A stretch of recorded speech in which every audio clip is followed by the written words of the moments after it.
Hello everyone, welcome back to my another blog. कैसे हो आप सब? उम्मीद करती हूँ कि अच्छे होंगे और आप सबकी पढ़ाई तो अच्छी चल ही रही होगी फ्रेंड्स।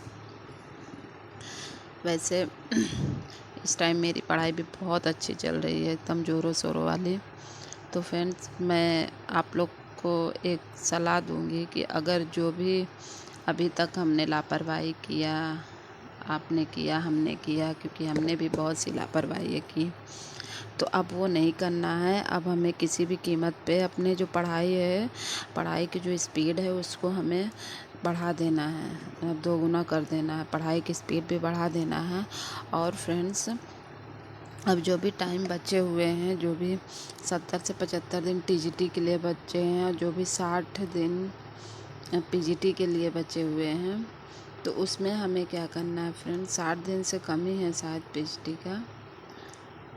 तो फ्रेंड्स, जो भी शेष समय बचे, अब हमें क्या करना, हमारा जो स्ट्रेटजी है वो मतलब कि हमें अब ये लेकर के चलना है कि हमें कोई एक टॉपिक उठाना है, बड़ा टॉपिक। छोटा टॉपिक की बात नहीं, क्योंकि अभी छोटा छोटा टॉपिक तो उसी में इंक्लूड करके कोई बड़ा टॉपिक उठाना है जो कि हमारा जो पहले हम 2 या 3 दिन में कंप्लीट करते थे, अब वैसा टॉपिक उठाना। कोई भी सब्जेक्ट में, सभी सारे सब्जेक्ट की बात कर रही हूँ, जो हम 2 या 3 दिन में कंप्लीट करते थे अभी इससे पहले। अब सिर्फ हमें वैसा करना है कि हमें एक टॉपिक उठाना, उस टॉपिक के अंदर कम मतलब जो भी मटेरियल है, जो भी सोर्सेस है पढ़ने का, उस टॉपिक को उठा करके, उस टॉपिक को टारगेट बना करके पूरे दिन का उसको पूरे जितने भी आपके पास सोर्सेस है, बुक, कॉपी, वीडियो वगैरह, सब उसको अच्छे से मतलब सबसे कहीं से छूटना नहीं चाहिए। बस उसको पढ़ करके और उसका प्रैक्टिस ज़्यादा से ज़्यादा लगा लीजिए। अगर बुक है तो बुक से लगाइए, नहीं तो यूट्यूब है, यूट्यूब से सर्च करके लगाइए। कहीं से आपने मॉक लिया है, मॉक की दीजिए। मतलब ज़्यादा से ज़्यादा प्रैक्टिस और ज़्यादा से ज़्यादा रिवीजन देना है। तो फ्रेंड्स, हम तो जहाँ तक उम्मीद करते हैं कि सभी लोगों का सिलेबस कंप्लीट होगा। अगर जिन लोगों का सिलेबस कंप्लीट भी नहीं हुआ होगा, तब उनको भी मैं ये सलाह दूँगी कि वो लोग अपना टाइम को अपने डे को 3 टाइम पे फिक्स करें और उस हिसाब से अपने पढ़ाई को करें। एक टाइम अपना ऐसा रखें जिसमें अपने सिलेबस को, मतलब नया जो भी टॉपिक पढ़ना है, जो अभी सिलेबस में कंप्लीट नहीं हुआ उसको रखें। और सेकंड, जो टाइम फिक्स किया हो पढ़ने का, उसमें वो अपना प्रैक्टिस करें। और जो थर्ड टाइम अपना फिक्स किया हो, 3 टाइम पे, डे को 3 टाइम में डिवाइड करके पढ़ाई करेंगे तो वो भी बहुत अच्छे से कवर कर लेंगे। जिसका सिलेबस कंप्लीट नहीं हुआ है तो जल्दी सिलेबस भी कंप्लीट हो जाएगा और रिवीजन भी होता रहेगा और फ्रेंड्स उनका प्रैक्टिस भी होता रहेगा। तो ऐसे भी कर सकते हैं, तो वो ऐसे करेंगे, अपना एक टाइम पे प्रैक्टिस करेंगे। तो फ्रेंड्स, मैं अभी जो कर रही हूँ, मेरा तो बहुत बार रिवीजन हो चुका है, प्रैक्टिस भी मैं लगातार कर ही रही हूँ, चाहे वो यूट्यूब से एक ही वीडियो देख करके, लेकिन मैं लगातार मेरी प्रैक्टिस भी चल रही है। और फ्रेंड्स, मैं बुक से भी प्रैक्टिस यूथ से करती हूँ, यूथ कंपटीशन बुक से। तो मैं भी 3 पार्ट में ही अपने टाइम को डिवाइड की हूँ। वैसे फ्रेंड्स, मैं 3 पार्ट में डिवाइड तो की हूँ, लेकिन मैं 3 पार्ट में पढ़ नहीं पाती हूँ। कभी मतलब तोड़ तोड़ के मैं पढ़ लेती हूँ, लेकिन उसको 3 पार्ट में मैं ऐसे डिवाइड की हूँ। मेरे कहने का मतलब ये है कि मैं टाइम जो है, मुझे कितना घंटा देना है, वो मैं अपना टाइमर के हिसाब से टाइम को डेली देती हूँ।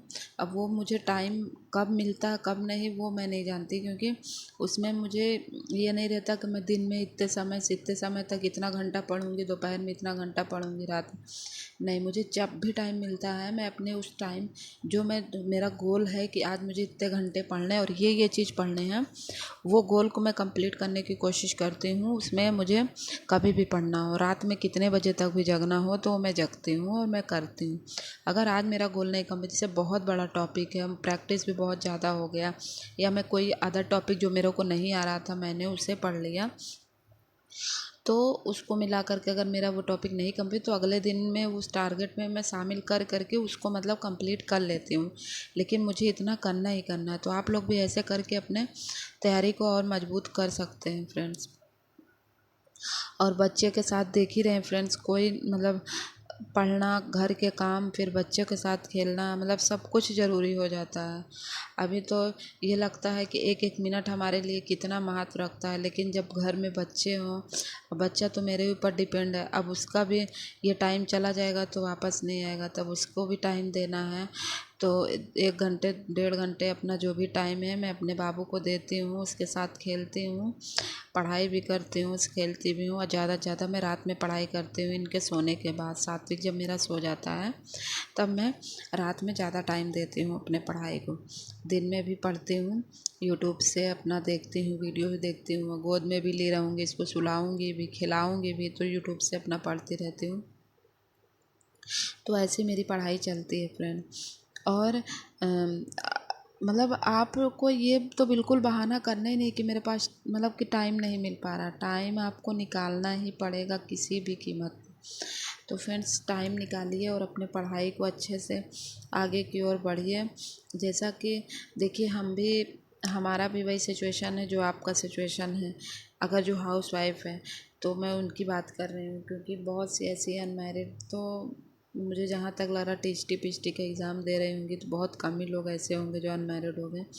नहीं तो मेल हो या फीमेल, फीमेल भले ना मेल भले ना मैरिड हो, लेकिन फीमेल तो जहाँ तक है ज़्यादा से ज़्यादा तो मैरिड ही होंगे, बच्चे होंगे, घर परिवार होगा, तो उनके साथ उनको पढ़ाई अपना करना है, क्योंकि एज भी इसमें 30 के ऊपर ही हो जाता है। 28, 30, 32 ऐसे करके एज होगा हमारे, मतलब जो भी एस्पायरेंट हैं टीचटी पीचटी के, एलटी के, तो मैं उनकी बात कर रही हूँ। और फ्रेंड्स ज़्यादा से ज़्यादा रिवीज़न और प्रैक्टिस करना है। और फ्रेंड्स मुझे एक आप लोग कमेंट में बताइएगा कि टीजीटी आर्ट के लिए मॉक कहाँ से लें, मतलब कहाँ से मतलब मॉक परचेस करें ऑनलाइन। तो प्लीज़ आप लोग कमेंट में ज़रूर बताइएगा, मैं आप लोग के कमेंट का वेट करूँगी फ्रेंड्स। मैं टीजीटी आर्ट की बात कर रही हूँ फ्रेंड्स। टीजीटी आर्ट के लिए मुझे मॉक के लिए लेना है, परचेस करना है मॉक टेस्ट, तो वो मेरे समझ में नहीं रही मैं कहाँ से लूँ। तो आप लोग बताइएगा ज़रूर। और आप लोग अपनी पढ़ाई को ऐसे ही करते रहिए, और अच्छी वाली पढ़ाई अब करना है, बहुत अच्छी वाली भी नहीं, बहुत अच्छी वाली पढ़ाई करना है, क्योंकि हमें एक सीट अपनी लेनी है। तो फ्रेंड्स मिलते हैं नेक्स्ट वीडियो में, तब